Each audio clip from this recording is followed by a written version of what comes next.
से ही अगर किसी को जो भी चाहते हैं उत्तराखंड के स्कूल अच्छे हो, केवल और केवल आम आदमी पार्टी को करने आते हैं, बाकी किसी को नहीं करने आते, उनकी नीयत भी खराब है।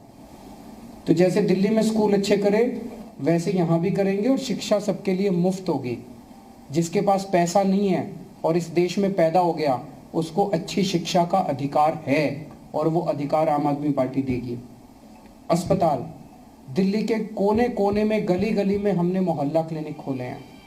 आज उत्तराखंड में इतने सालों के बाद भी पहाड़ों के गांव में, किसी भी गांव के अंदर कोई स्वास्थ्य सेवा नहीं है।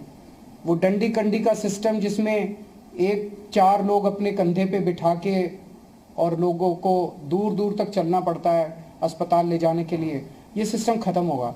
हर गांव के अंदर केवल और केवल मोहल्ला क्लिनिक का मॉडल है जो कि गांव गांव के अंदर इम्प्लीमेंट किया जा सकता है, जिसके ज़रिए फ्री इलाज सबका मुहैया कराया जाएगा। दिल्ली के अंदर शानदार सरकारी अस्पताल बनाए हैं हमने। आज लोग अपोलो और मैक्स में नहीं जाते अमीर लोग, वो हमारे सरकारी अस्पतालों में आते हैं। अगर दिल्ली के 2 करोड़ लोगों में कोई बीमार हो जाए, अगर उसे बुखार हो और क्रोसिन चाहिए वो भी फ्री है, और अगर उसे कैंसर हो जाए या कोई ट्रांसप्लांट कराना हो वो भी फ्री है। 2 करोड़ लोगों का, हर व्यक्ति का पूरा इलाज मुफ्त हमने सुनिश्चित किया है।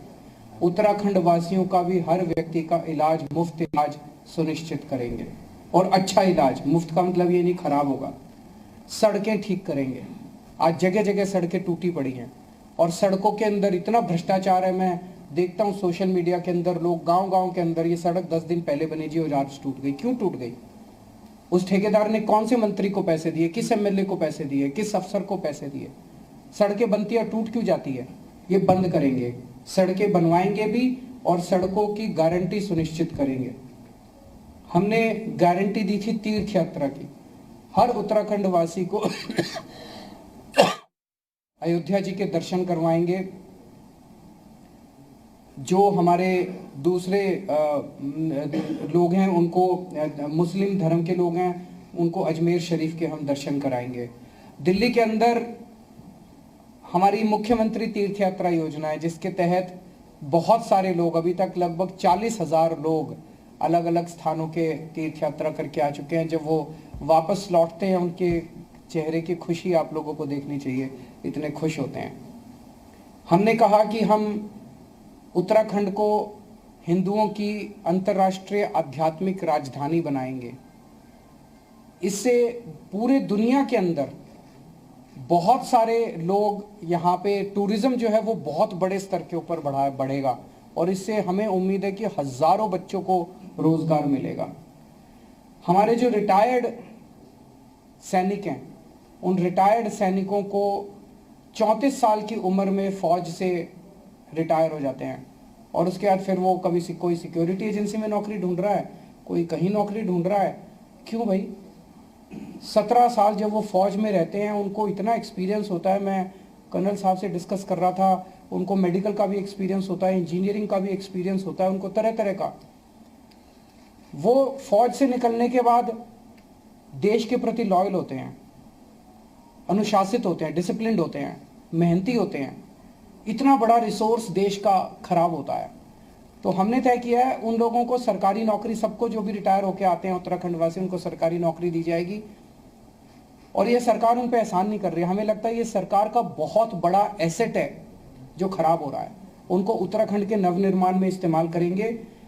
और दिल्ली में जैसे हमने किया, दिल्ली में हम, दिल्ली के रहने वाला कोई भी सैनिक अगर बॉर्डर पे शहीद होता है या दिल्ली पुलिस का कोई भी जवान अगर शहीद होता है ऑपरेशन में, उसको 1 करोड़ रुपए की सम्मान राशि दी जाती है।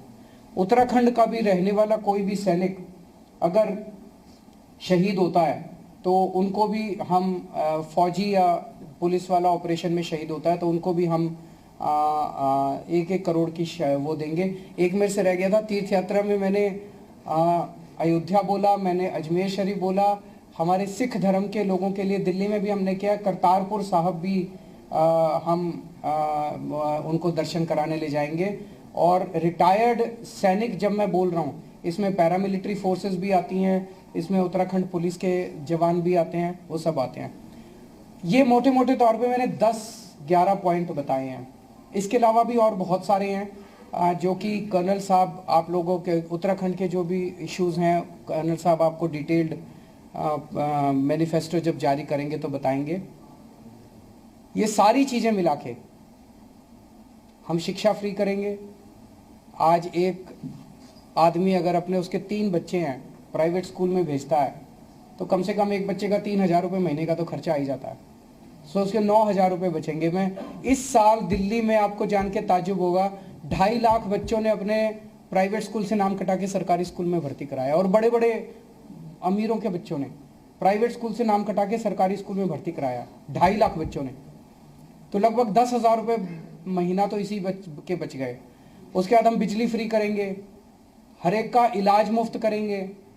ये सारी चीज़ें मिला के मैं देख रहा था, कम से कम हर परिवार को हर साल 2 लाख रुपए का फायदा होगा, कम से कम, इससे ज़्यादा ही होगा, 2 लाख रुपए का फायदा। तो 5 साल में हर परिवार को कम से कम सीधे तौर पे 10 लाख रुपए का फायदा होगा इन सभी कदमों से। ये सब चीज़ें ऐसी हैं जो हमने दिल्ली में करके दिखाई हैं।